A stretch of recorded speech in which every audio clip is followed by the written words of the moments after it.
दोस्तों, क्या आप लोगों ने कभी ऐसी तलवार के बारे में सुना है जिसे उठाने वाला व्यक्ति या तो महान योद्धा बन जाता था या फिर अगले ही दिन उसकी मौत हो जाती थी। हाँ जी दोस्तों, आज मैं आपको ऐसे ही एक 600 साल पुरानी रहस्यमय तलवार की कहानी सुनाने वाला हूँ। दोस्तों, यह कहानी शुरू होती है राजस्थान के एक पुराने किले से। नाम है कनकपुर किला। कहते हैं कि इस किले में 600 साल पहले एक महान योद्धा रहा करता था, वीर सांबल देव। उनकी तलवार किसी साधारण धातु की नहीं थी। लोक कथा है कि उस तलवार को हिमालय की दुर्लभ धातुओं और किसी रहस्यमय मंत्र से तैयार किया गया था। लोगों का मानना है कि उस तलवार में चयन शक्ति थी, यानी वो खुद अपना मालिक चुनती थी। कहते हैं कि जब वीर सांबल देव युद्ध में जाते तो उनकी तलवार इतनी तेज चमकती थी जैसे किसी ने भीतर से आग जला दी हो। दुश्मन दूर से ही डर जाते थे। उस तलवार की वजह से उन्होंने 18 लड़ाइयाँ जीती। लेकिन असली रहस्य तब शुरू हुआ जब वीर सांबल देव की अचानक एक साधारण सी लड़ाई में मृत्यु हो गई। मौत कैसे हुई, यह आज तक राज है। उनकी मौत के बाद तलवार को किले के अंदर एक पत्थर में गाड़ दिया।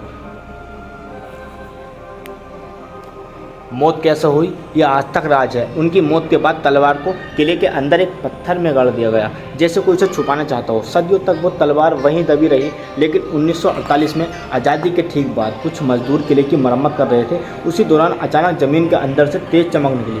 उन्होंने पत्थर हटाया और देखा वही तलवार थी। लेकिन कहानी यहीं ख़त्म नहीं होती दोस्तों। मजदूरों में से एक, जिसका नाम था नरोत्तम, उसने तलवार उठाई। अगले ही दिन उसके परिवार ने बताया कि उसकी किस्मत चमक गई है। उसे अचानक ज़मीन मिली, पैसा मिला, गांव में उसका नाम होने लगा। लोग बोले तलवार ने उसे अपना मालिक चुन लिया। लेकिन सिर्फ 2 हफ्ते बाद नरोत्तम संदिग्ध हालत में मृत पाया गया। रिपोर्ट में कुछ नहीं मिला। लोग डर गए। किसी ने तलवार को हाथ लगाने की हिम्मत नहीं की। कुछ साल बाद एक इतिहासकार ने इस तलवार पर रिसर्च किया। उसने दावा किया कि तलवार पर ऐसे निशान मिले जो सामान्य हथियारों पर नहीं होते, जैसे किसी ने उस पर मंत्र या प्रतीक बनाए हैं।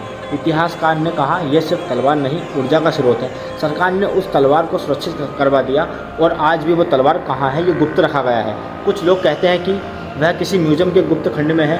कुछ कहते हैं सेना ने उसे रिसर्च के लिए अपने आसपास रख लिया। लेकिन आज भी कनकपुर किले में जाने वाले लोग कहते हैं रात में किले के अंदर से हल्की नीली चमक दिखाई देती है। कोई रोशनी नहीं, सिर्फ उसी तलवार की रहस्यमय आभा। क्या ये सिर्फ कहानी है या फिर सच में कोई ऐसा हथियार था जो अपने मालिक को खुद चुनता था? फैसला मैं आप पर छोड़ता हूँ, कमेंट करके जरूर बताना। और दोस्तों, चैनल पर नए हो तो चैनल को सब्सक्राइब कर लेना और वीडियो को लाइक कर देना। और अगली वीडियो किस टॉपिक पे बनाऊँ, कमेंट करके ज़रूर बताना। तो मिलते हैं नेक्स्ट वीडियो में।